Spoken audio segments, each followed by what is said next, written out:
This week, I've had multiple conversations where people have raised the question and asked just who is behind this global coordination when it comes to policies regarding lockdowns or vaccine passports, mandatory vaccinations, and media censorship. Who's really behind it all, and who stands to profit, and unto what ends? Also, in today's episode, we talk about how history never talks about quitters. But this isn't history. This is pop culture. Pop culture loves a good quitter. They love someone who's falling off the map into obscurity, and with their last dying gasp of air, they reach up from the grave and say, "I protest." Fill in the blank. But today, instead of focusing only on those who are gasping from their last breath from their graves to protest something in order for a quick buck, we're going to focus on people who truly deserve to be celebrated. Hey, it's Lucas Skrobot, and you're listening to The Lucas Skrobot Show, where we uncover purpose, pursue truth, and own the future. Episode 246, August 4th, 2021. And I would be amiss to go through this Olympic season without mentioning the Olympics at least once. I'll be honest, I have not been watching the Olympics. I probably would enjoy it, but I don't have time. Ain't nobody got time for that. But history doesn't have time for quitters, but pop media, pop culture really does. Why? Because a good quitter, a good grandstanding protester, they can steal the limelight, stir up a lot of great controversy, and we all know that controversy drives clicks, clicks drive eyeballs, eyeballs drive dollars. And if you are sponsoring one of these athletes, you are going to be glad that they stood up and shouted from the top of their lungs as they maybe missed the medal stand or barely made the medal stand, because then they get recognition where they would otherwise probably be forgotten. And if they get recognition, then the little boys and little girls across the world are going to be seeing your logo. So it all makes sense. There is a lot of incentives to become a good protester for a morally superior cause. Take American football player, for instance, Colin Kaepernick. He was the second round draft pick, 36th overall for the San Francisco 49ers back in 2011. He led the team to Super Bowl in Super Bowl 47. That was 2012. And the NFC Championship game the next season. After that, he started to slip into obscurity. 2016 rolled around, and he ends up as a backup quarterback. Now, going from stardom to a backup quarterback, that is not a good career path. It is curtains for you soon. The limelight is off you. People are quickly forgetting your name. And obscurity is about to pounce upon you. So what does one do? Well, they protest the national anthem. They take a knee, disrespect their country, their flag, and they protest racism. And overnight, that limelight is back. He's been able to quit football and go on and probably make more money outside of football than inside of football. All why? Because he decided to protest. His name got heard and will now be remembered all because he took that knee. Or take, for example, Gwen Berry, the track and field hammer thrower star She's not the star. She placed third at the Olympic trials, the U.S. trials. She placed third, and while she was receiving her medal, the American anthem was playing. She turned her back to the flag and put a shirt over her head in protest against America and the national anthem, stealing the limelight from the first and second place winners, and at the same time, drawing attention to herself. I mean, If she hadn't done that, I don't think anyone, I mean, I totally forgot that hammer throw was even a thing at the Olympics. I mean, who is going online? I mean, I'm sure someone is, but who is going online and says, who placed third at the Olympic trials for hammer throw? No one. We all know that first place gets the lion's share. If you are not in first place, you are missing out on the majority of the pie, whether that's the New York Times bestseller, whether that's being a Billboard hit, whether that's being whatever, anything in life. If you are first, you're getting the lion's share. All those other places, they really don't mean that much. So how do you continue to capitalize? How do you use your platform for a good cause that also enables you and your name to be remembered and to propagate your financial success for many decades after your 15 minutes of fame? Well, protesting is the best way. Well, don't be fooled, though not all Americans hate America. There are actually some people, surprisingly, who still love America. Now, right now, in America, the narrative, if you're not in America, I'm sure all of you know this right now. The narrative is America's a bad place. You don't want to be there. You don't want to be proud of your nation. It's horrible to be proud of your nation, and especially if you're a person of color, you're pretty much living in an institutional slavery still. So here's this next clip by Tamyra Mensah-Stock, who won gold medal in wrestling in Tokyo for the United States. Here's Tamyra showing her gratitude and expressing her joy for being able to represent the horrible, wicked United States of America. Pause first. Notice, it's the hard work. What got her there? It was her hard work, all the work that she got put through. That was the thing that enabled her. Meritocracy, something that we are quickly forgetting in this generation. This clip. She's so rightly should be. She's so happy. And I love seeing someone have a patriotic love for their country. Now, it is good and it's right that you should be able to criticize your country.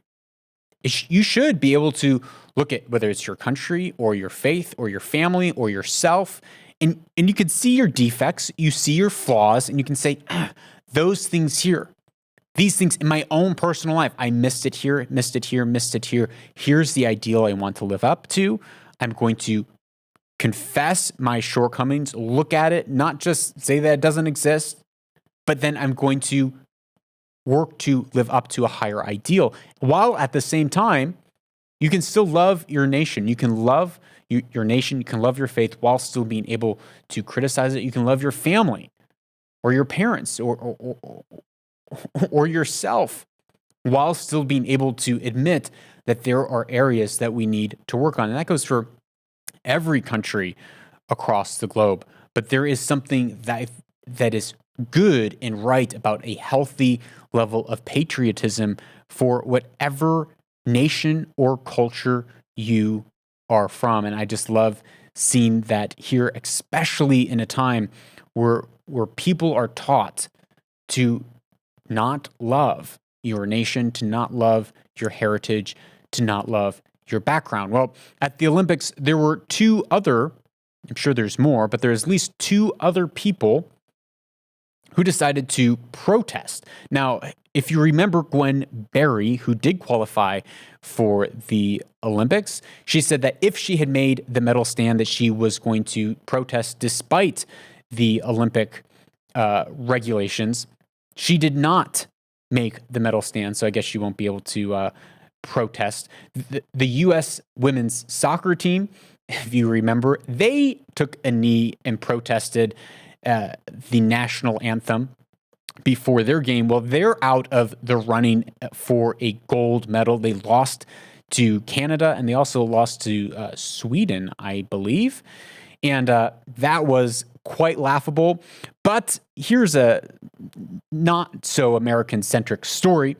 There is a young man named Mohammed Abdul Rasul who is Sudanese. Now, Sudan has said that they are going to move to normalize relationships with Israel. They have not done so yet, but in protest and in the boycotting of Israel and the rejection of the normalization of Israel, Mohammed decided to not show up for his fight, his judo fight, against an Israeli competitor. Another competitor, Algerian Fatih Nourine, he decided as well not to fight against an Israeli competitor in judo. Both have been sent home for breaking the code of sportsman-like conduct. And there's two sides of me in this. The one side is that there could have been, probably was, if not an enormous amount of state pressure, because there could have been state pressure where the government is saying, do not compete, do not normalize this relationship with an Israeli competitor. That could have been, as has happened in the past, which we're about to talk about. But there's also probably an enormous amount of peer pressure. I know people who have decided to take very meek stances for Israel, or meek stances even saying, hey, I don't think the total genocide, which is the call of from the river to the sea, Israel be free, I don't think that that's a good idea. I believe that we can make peace somehow. But many people don't want to make peace. And so even if you're taking some of those small stances here in the Middle East, you can face a lot of backlash. Now, that's not everyone, which we will see as well. And we are beginning to see with the UAE even normalizing relationships with Israel, and Bahrain, even in the GCC, normalizing relationships with Israel. So this is changing. It is not everyone. I hate to paint everyone with a broad stroke, but these two gentlemen have both said that they are protesting for the sake of Palestine. And if it's not just peer pressure and they're doing it against their will, then I would say, wow, there's probably a tremendous upside for them. I mean, what are you going to get? You're going to get 5th, 7th place. We don't really know what places they would have gotten if they were to continue to compete, but it was not likely that they were going to be on the medal stand. So if you're not on the medal stand and you're not first, you're not getting the lion's share, it makes sense that you can then become a victim. You can protest something and capitalize on that for years to come. I'm not saying that is 100% the case, but it definitely could be. Well, who should be celebrated? Who should be remembered? Well, I think Iranian Saied Mollaei, he, in 2019, was told by his government that he was not permitted, not allowed to face his competitor, his Israeli competitor in judo. And if he did, he would face consequences. Here is Saied. He says, I could have been the world champion today because of the law in my country and the prudence that it requires. I was obliged not to fight against my Israeli opponent.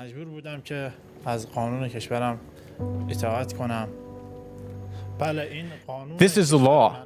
Today, the National Olympic Committee of Iran and the sports minister told me not to compete. Again, this is back in 2019. They rang me and wanted me not to compete. I asked why. They said this is the law, and those who do not comply with it will certainly have problems. I was afraid for myself and my family, so I did not compete. I followed the law, and I didn't compete. What he ended up doing was he faced his final competitor before, and if he beat that competitor, he would have ended up having to face an Israeli competitor. So he threw the match. And he ended up placing third, I believe, or fourth. He didn't medal, because if he threw the match, he would have placed third or fourth in this Olympic Games back in 2019, a prelim games. And he then ended up defecting. He defected to Germany because he was afraid to go back to Iran, because he called out the Iranian government to force him to not compete. Well, after going to Egypt and getting, after going to Germany and getting asylum in Germany, he was then able to join the Moroccan team, and he trained. He just represented Mongolia. What am I saying? He joined the Mongolian team, but he trained with the Israel national judo team ahead of the Olympics. And because of that, he dedicated his silver medal to Israel. He said, "Thank you, Israel, for the good energy. This medal is dedicated to you, Israel." Now that is true sportsmanship. When you're faced with being kicked out because you couldn't face an Israeli counterpart, and then you decided to train with them, and in your winning, despite the cultural lashback that he could get, he decides to dedicate a medal to a nation that supported him, even when his culture doesn't support that nation, by and large. Or a political faction, I should say. A political faction of the region does not support the existence of an Israeli state. That takes courage. Another act of courage was a young Saudi woman, Tahani AlQahtani. She is also a judo fighter. She started fighting from a young age in college, 20. And when she had to face an Israeli competitor, she faced an enormous amount of pressure. They were told, don't face this competitor, don't fight, don't normalize. But as I said, we are seeing a healthy trend in the region of a warming up and normalization of relationships. And this example of a Saudi competitor fighting against an Israeli competitor is one of those signs. And she decided to fight even though she lost 11 points to 0. That, I believe, is a true sign of sportsmanship. There could have been a tremendous upside by withdrawing, especially if she knew that she was facing someone who was better than her. So why face the humiliation of a hard loss? But I commend Tahani in this. I think that is such an honorable thing to do, especially in the face of so much criticism, in the face of possibly being canceled by friends and family, and probably receiving a whole lot of hate on social media. But the Olympics is a place that we can come together and unify as a world to look each other in the eye and not have to see our ethnicities, but we can celebrate our nationalities. We can celebrate our different cultures, while at the same time remembering and accepting that we are all one race. There's not multiple races. There is the human race. And that, I think, is something that's beautiful, even though that might be being lost currently in this cultural moment of what seems to be real divisiveness in culture across the globe when it comes to ethnicities, or when it comes to nationality, or it comes to the color of people's skin, as the lens that is being put on society is continuing to push towards one of power rather than one of meritocracy. Well, other weird things are happening this week across the globe. As I said, people are asking who is driving all of these agendas when it comes to the globalization and the harmonization across many nations when it comes to the response of COVID-19. Even though there's a lot of conflicting data, there is other science in studies that are put out there, when it's put out there or people talk about studies that go against the political norm or goes against the agenda that is being pushed when it comes to vaccine passports, efficacies of vaccines, or the efficacy of lockdowns or masks, if you push against that, you're being silenced. Now, it's not about this segment right here. It's not about whether you agree or disagree with a vaccine or whether you agree or disagree with the efficacy of lockdowns or masks, in as much as why is it that there is such a censorship and a labeling of misinformation along things that not is misinformation, but when it goes against the information that has been decided that this is the norms, this is the path that we are taking, and anything that might question this mode of operation is going to be labeled and silenced. It's going to be labeled as misinformation and silenced. Well, Sky News Australia. Sky News is not just a rando, rando quote unquote fake news source that's making stuff up. It's an actual news source. Well, they were suspended from YouTube this week because they were quoting studies out of Harvard and out of Oxford. Here is Alan Jones from Fox News Australia. As you know, we've been shut down on YouTube.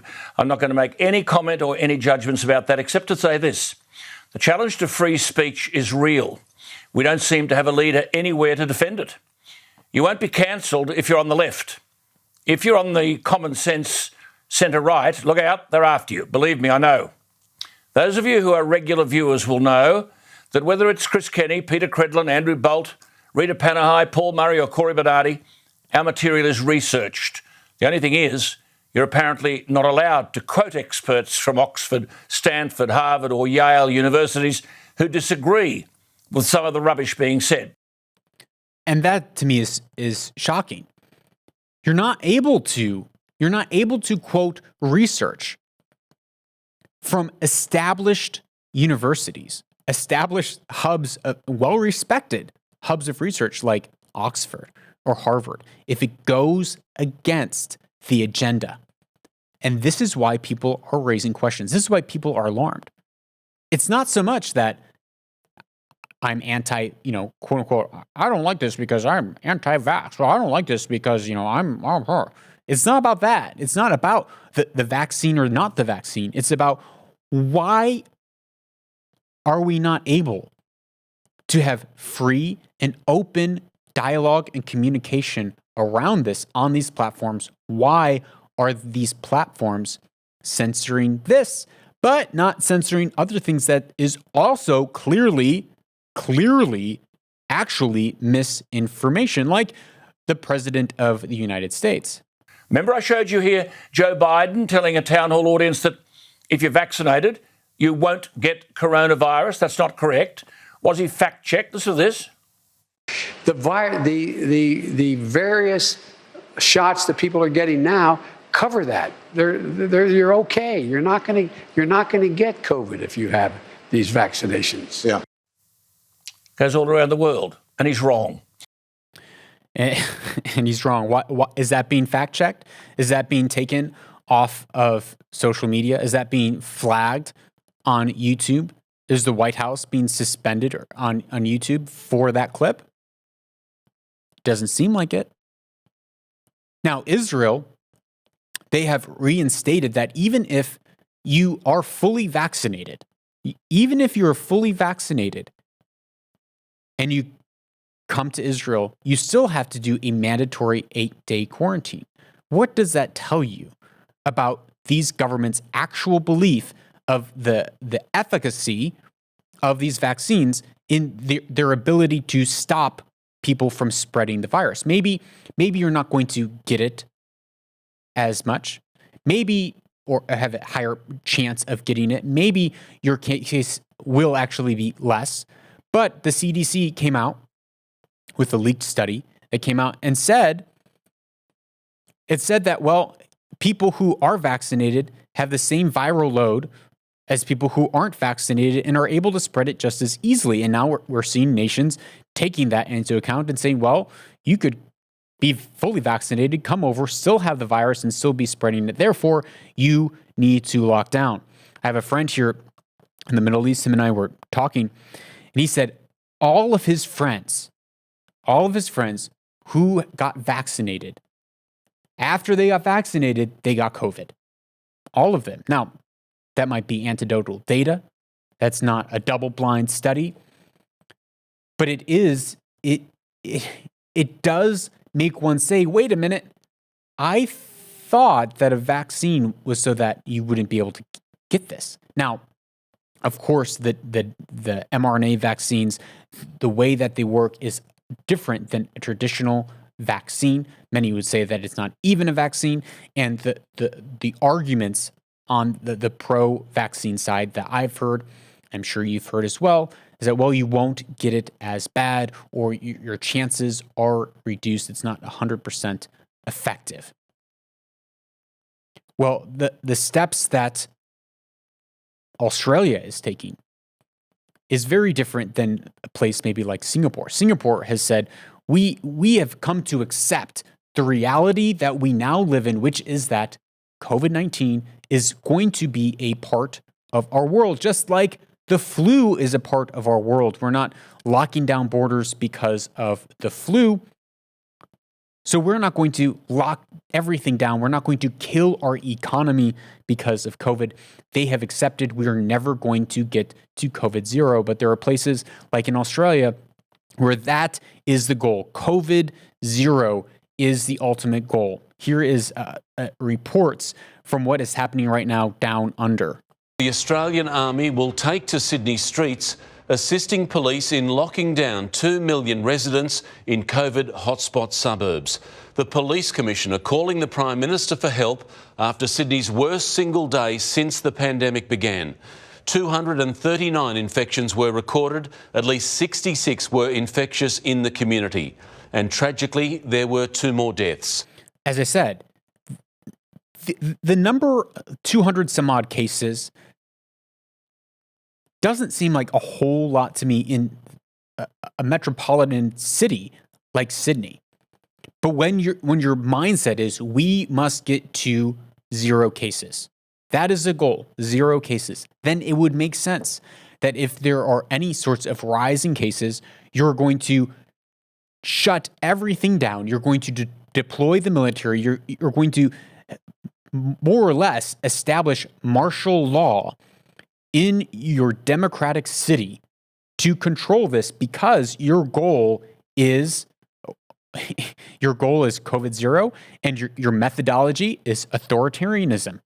The Premier announcing a crackdown on those spreading the virus by doing the wrong thing, with fines beefed up for not wearing masks and even stricter rules in the 8 hotspot council areas. At Liverpool train station,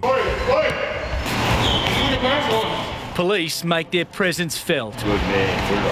Thousands more officers deployed in the southwest, in Campbelltown and in Bankstown, a new COVID crackdown. We are seeing non-compliance at a level that's impacting on the virus. The Commissioner enlisting the Army for support. If we had to use them, absolutely I would call out. Formally requesting 300 troops late this afternoon. In Melbourne, they were used at checkpoints, patrolled streets and door-knocked homes. They assisted with compliance. They actually provided confidence. From midnight, residents in all areas of concern can only travel 5 kilometres from home and must wear masks outdoors. One of the biggest problems, people visiting other households. Officers will come knocking. And not random, but certainly targeted from complaints through Crime Stoppers. We are now getting tens of thousands of people reporting breaches through Crime Stoppers. Across all of Sydney, police have new powers to shut down businesses, construction sites and public spaces where there's a risk to public health. We wonder, well, how could this possibly happen? How could a democratic society be totally okay with their society being shut down, with their businesses being able to be shut down by police, with martial law in a city when there is 200 cases? How is society okay with that? Why aren't people standing up and saying something? Well, one, people are standing up and saying something. There have been protests across, whether it's the UK or France or Greece and Italy, protests across Australia. I believe 100 were arrested over this last week in protests against these lockdowns in Australia. But if you notice in this clip, they're saying tens of thousands of people are calling in and reporting on their neighbor, saying, hello, Mr. Police Officer. Yes, my neighbor, they have some people over. They're having a Barbie. Go over and arrest them. Give them a fine. This is how it's happening. It's society is accepting it and embracing it and letting it go forward. So who is behind it? Well, in many ways, and this is the least conspiratorial thing, it's the general public, because people are afraid. People are afraid, and we're listening to the media. The media is telling us what to think, and so we're going along with it, and we don't have time. We don't have time to think about what other course of action there might be. And this is what we talked about in the previous episode, in episode 245, where when there are viral infections and infectious diseases, people tend to become more conservative. They stay in their house, they stay close to their social circle, and they want more walls, they want more restrictions on society because we are afraid and we want to self-preserve. That is the non-conspiratorial viewpoint on this. Well, this week also, a leading advisor for the Biden administration, the top Biden COVID administration, on CNN regarding masks. Now, remember, in Australia right now, if you're not wearing a mask outdoors, vaccinated or unvaccinated, it's a $500 fine. But this is what the Biden administration is saying about masking. We know today that many of the face cloth coverings that people wear are not very effective in reducing any of the virus movement in or out. Either you're breathing out or you're breathing in. And in fact, if you're in the upper Midwest right now, anybody who's wearing their face cloth covering can tell you they can smell all the smoke that we're still getting. We need to talk about better masking. Well, there it is. I thought people have been saying this for months and months and months. We have been saying, like, wait a minute. It's if you wear your mask properly, or you're wearing an N95 mask, then yes, that is going to help you. But the moment that you touch it, you fiddle with it, you move it off your nose, you pull it over your face, or you reuse a mask, or you touch your mask and then touch something else, it is no longer effective. We've been saying this. I've been saying this. So many other people have been saying this. And I think in many ways we all know it. We all know that unless you're hacking up a storm, if you're somewhere and you're coughing, and your spit is going everywhere, then sure, it's probably a mask is going to help a little bit. But the moment you touch it and then touch the surface, well, now it stops helping. And we see the steam going up and fogging up my glasses every time I breathe wearing one of these masks. We are intelligent enough to know that that steam is going into the air and going around someone else's mask and into their mouth and into their lungs. And then finally, here's the truth. The masking that we have, it's not enough. It's not doing anything. The homemade cloth masks, they're not doing anything. So either we can stop playing the charade and do away with the masks, or we're going to need like actual heavy duty masks, which I certainly don't want on my face. I don't like the little cloth ones as it is. But at least let's be consistent. Like, at least let's be consistent. So who has what to gain? Who is behind all this? Well, I mean, clearly, I don't know. If I did know, I would be, I would be a much more popular person and probably in the throes of those powerful people in society. I don't know for sure who controls everything. I definitely believe that there are dark spiritual forces that are pushing these ideologies and empowering these ideologies. these ideas of controlling society, these ideas of authoritarian, draconian laws and control on people.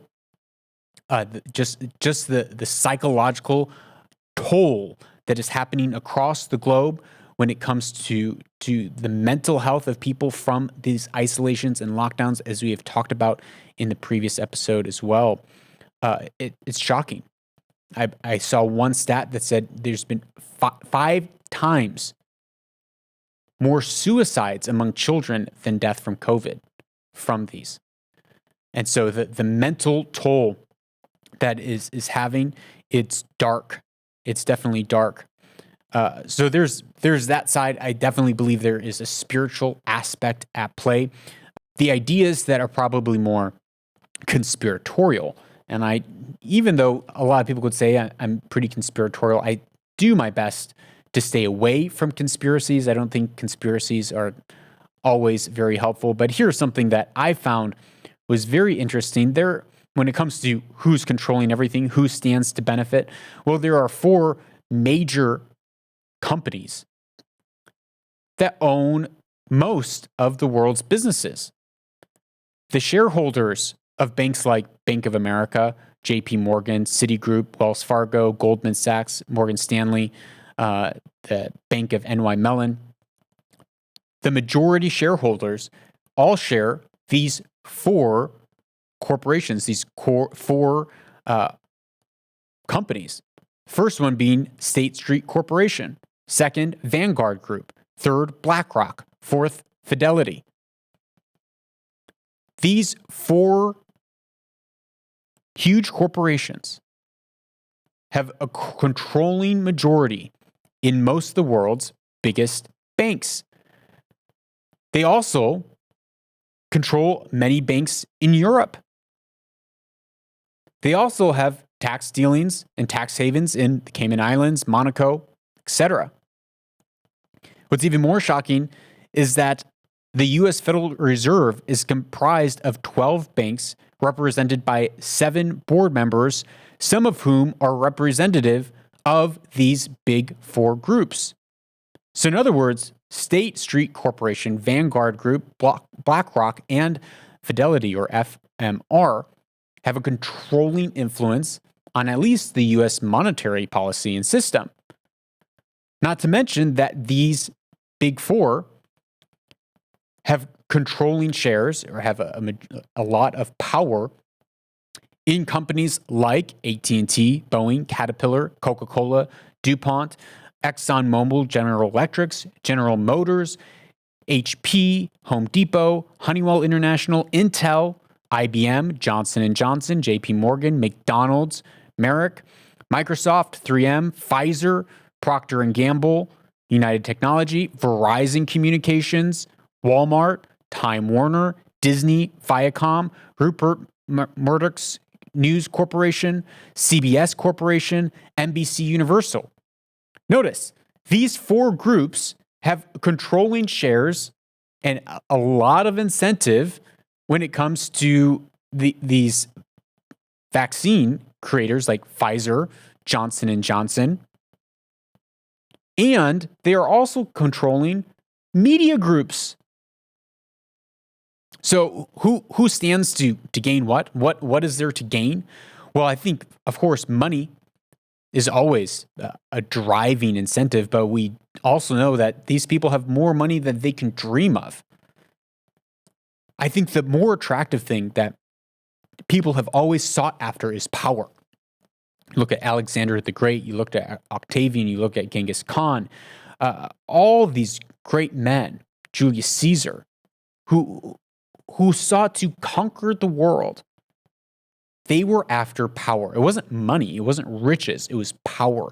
It was control. If you can control the world, you can, in many ways, become godlike.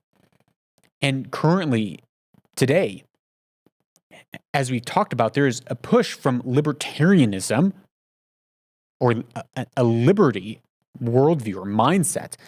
And it's still being used. Liberals are still being used and it's being conflated with this, but it's turning into progressivism, as we talked about in the previous episode. It's progressivism, and progressivism says everything should be created. We need to orchestrate and level society so that we have equality of outcome. And progressivism is no longer built on the premises and the ideologies of liberty or liberalism, but it's based on the idea of social construction where there's an equality of outcome, and it's only the best, the brightest minds. They are the ones who are able to control all of society and make sure that everyone has that equality of outcome. Yeah, that makes sense. Yeah, that makes sense. In a post-truth society where we have exchanged the truth for lies and reasons for postmodern irrationality, the absurd finally makes sense. Well, it came out from the Lewis Silkin law firm that ethical veganism was ruled to be a protected characteristic at the tribunal last year, meaning that employers would be at risk legally if they ordered their staff to become vaccinated.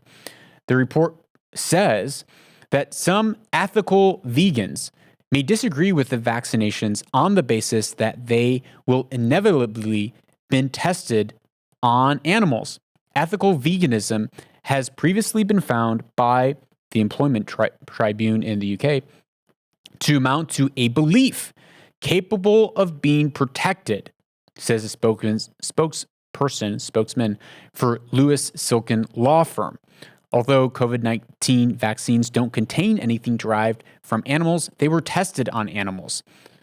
So, and whether this not pans out to be true, it's hilarious nonetheless, because those people who are claiming religious reasons for resisting a vaccine, they're being told, too bad, it doesn't matter what your reasons are. We have the ability to force this and mandate this on you. At least everything that I've been seeing so far. There's a lawsuit recently by a university in America where, as it's going up the court system, they've said that the universities have a legal right to mandate vaccinations for all their student and faculty. People are pursuing that in the court of law. We'll see where that lands. But here's another path. At least, hopefully, if there are, protected characteristics or belief systems, you can become vegan. But if you don't actually want to become vegan, as Lawrence Fox came out this week to be able to, get out of any forced vaccinations by having some special protection. So he came out as a trans-vegan. That's right, trans-vegan. And he didn't make it up. According to the Urban Dictionary, a trans-vegan is a, quote, a person or intelligent being. I think it's hilarious that you have to say intelligent being because maybe the intelligent being doesn't identify as a person. So a person or intelligent being who feels like a vegan, associates as a vegan, behaves and talks like a vegan, but is trapped in the body of a carnivore and cannot help but eat meat, denoting or relating to a person whose sense of personal identity does not correspond with their eating habits. So I guess I might be coming out as trans-vegan as well. Clearly, I can't help but eat meat, but really I identify as a vegan. I ask that you respect my trans-veganness. And, maybe this will be a way that if in the future there's a mandate, at least with the current data that's out there. I've said this before, I'm not completely against ever getting a vaccine. My family gets vaccines. It just seems for something like this, which has lots of similarity to the flu, I don't go out and get a flu shot. So right now with the data that I have, I am a skeptic. And that's okay. That's okay. Well, this show is brought to you by listeners like you. We don't have big corporate sponsors. And so if you get value out of the show, which I'm assuming if you are this far into the episode and still listening, you get some value out of it. I ask that you consider giving value back to the show in the measure that you received value. Thousands of people turn to this show every month to help inform the arguments that are being propped up against them to undermine their worldview, their way of viewing the world. And we help in defending and researching and giving arguments to combat those things so that we really can own our personal agency and thereby own our future. So if you would like to support the show and essentially be a producer of the show, you can go to lucasgrobot.com and you can give your hard, cold fiat there, or you can visit newpodcastingapps.com and you can click the appropriate button to find a podcast app, Podcasting 2.0 certified app, where you can stream Bitcoin, sats, and Satoshis as you listen, 1 cent, 2 cent per minute. And that's a way that I enjoy listening to podcasts because I know that I can give back to independent creators as I listen. Don't go away. We'll be right back with our closing Weaver and Loom segment.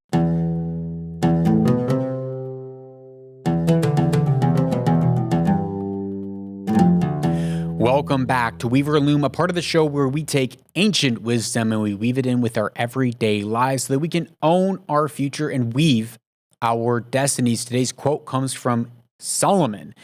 He wrote in Proverbs, "Do not answer a fool according to his folly, or you yourself will be just like him."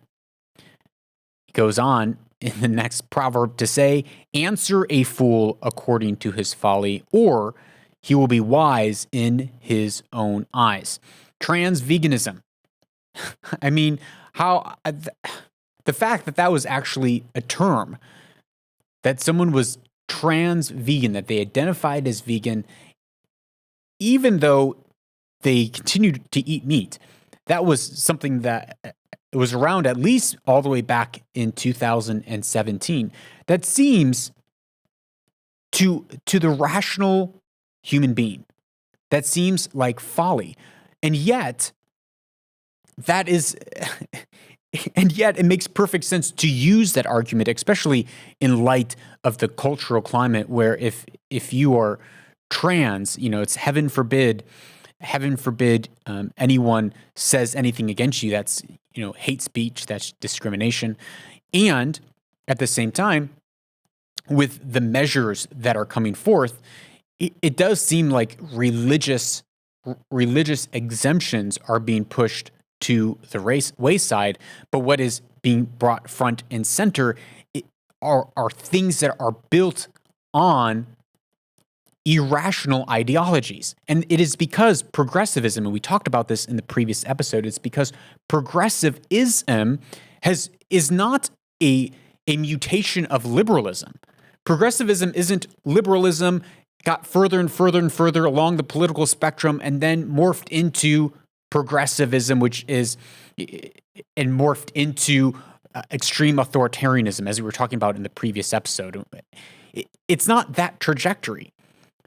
Progressivism has an entirely different subset of ideologies, and those ideologies comes from postmodern thought and belief where there is no reason, where there is no truth, where there is no morality, where everything is merely relative, everything boils back down to power. So it's not a progression. When we look at the political spectrum from right to left, you think that, okay, the rights are conservative and they're afraid of everything that doesn't look like them. They want to control themselves and control everyone and order society just perfectly. But then when you move across to the liberal side, well, then they're, free-flowing and everything else. Or even if you look at the political compass, which says that on the top, you have authoritarianism, and on the bottom, you have libertarianism, and the top of the quadrants is they're trying to control everything, and the bottom, it's just a free-for-all liberal. It doesn't actually, like these scales, whether they're trying to measure economics or socials or social scales or the collectivist versus individualist, they don't work if you stop and actually think through, well, where would this ideology fall and how do you have yourself in a place? And the reason that they don't work is because they're really not a sliding scale. They're not a connected scale where you kind of just slide from one thing to a next. This scale works when politics and government is your God. And there is no such thing as reason outside of political ideology. And we touched on, is there a possibility to, in the previous episode, is there a possibility to have a moral and just society without God or without divine revelation or divine laws that are given by God, as Thomas Aquinas talks about the divine laws? And we hinted on, well, no, but really the answer is yes. And even Aquinas talks about that there are natural laws and that there are human laws. But the way that we come to these laws, like liberalism might come to these laws, is through reason. And it's through rationality that we're able to look at the world and look at our relationships, and through the use of reason and the use of objective truth, from the looking at nature and observing things and our conscience that is in our heart and our relationships, is through reason that we're able to come to those conclusions of what is justice or injustice, what is truth or falsehood. But progressivism it starts from a totally different base of ideology, of belief system. It is that there is no reason, there is no truth. Whereas liberalism or collectivist versus individual, those do fit on some sort of a spectrum. But we have to realize that when we take these presuppositions that are so far down these root systems, oftentimes they're completely and totally detached. And that's why we're seeing things like progressivism, which is being called liberalism, that turns into authoritarianism, but it's not that at all. What's happening is it's a totally different subset of ideas that has pushed liberalism, classical liberalism, out of the picture and is superseding. But it still has that label as being liberal when really it is far from it, and the objectives and the mode of operandum is not what we have considered to be liberal in the past. But going back to this quote, I say all of that to say, when we look at whether it's a protest, when we look at whether it is a comedian coming out as a trans-vegan, when we look at how do we use communication? How do we use media? How do we use entertainment? How do we use jokes to combat this irrationality? That there are times where it's fitting not to use folly and not to respond to the folly, but to use rationality, to use reason, to use logic, to use truth to combat it. But also, those in the progressive camp that has said there is no such thing as rationality, there's no such thing as reason, those are all constructs to oppress people, which is what they say. This is what the postmodernists say. It's all just power. They're not going to respond to arguments of reason because that is not the way their operating system of viewing the world works. So what do? Well, you then answer a fool, answer someone who believes there is no reason according to irrational arguments, because that's how you win the battle. And that's why I think, trans-veganism might just be the way to go. Another way to go to get more out of this episode, if you were already here at the end, you must have gotten some value out of it. To get more value, you can steal all of these ideas and share them with your friends. You don't even have to reference this podcast. But the way to build a stronger culture and a stronger community is by sharing and discussing these ideas with your friend, with your wife, with your colleagues, with your coworkers. Whether you or I are right or wrong, it is the process of asking questions and critical thinking. Because we might get information tomorrow that's different, but we need to be able to use our critical thinking, to use the faculties that we have been given to discern and pursue truth, to continue on that pursuit. And that is what keeps us from the ditches on either side, not to camp at one spot, but to use our faculties to continually pursue what is true. And the way that we do that is by talking, by asking questions, not to keep on asking questions, but to arrive at the truth, because that is what unlocks and opens up our purpose. And if we can do that, we really can own the future.